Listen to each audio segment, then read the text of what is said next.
Okay, Article 172 ng Revised Penal Code. Ito yung falsification ng commercial documents. So, ano yung sinabi nating commercial documents? Yun yung documents na nagpapatunay ng transactions. Nagpapatunay ng business transactions, invoices, ah, ah, yung mga slip, mga deposit slip, bank slip sa bangko, yon. Pag pinigay mo yon, ikaw ay ikaw ay pwedeng makulong ng prison correctional.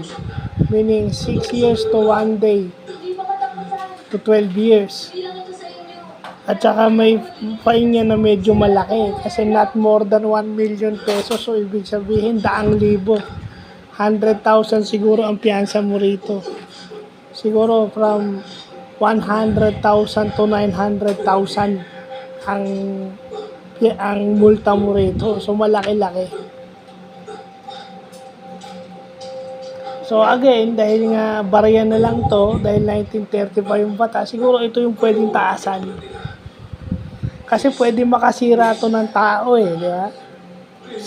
Ang requisite na crime, pag ginamit mo yung fake documents o yung falsified documents para makasira ng ibang tao. 1. 2, pag ginamit mo yung falsified documents sa court hearings. So, lagay na rin natin to sa sa business law, business management law. So, yung mga itatag natin dito, siguro alam na to. Pwedeng makulong. So, mabutit blinag na natin to. Ito ay business vlog, pero ilagay na natin, i-categorize na natin sa business law para maayos. So, commercial documents at yung documents yun ay ginamit mo sa makasira ng iba at saka pag ginamit mo sa court hearings. Kasi nakalagay doon any private individual. So, ibig sabihin kahit sino. Basta pineke mo o dinoktor mo o peke yung commercial documents mo yun, mapaparusahan ka under this revised penal code.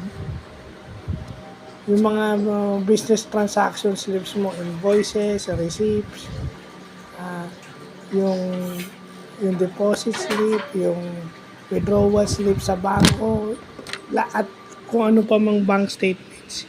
Yun yung mga example ng commercial documents na pwede kang maparusahan under this revised penal code article 172.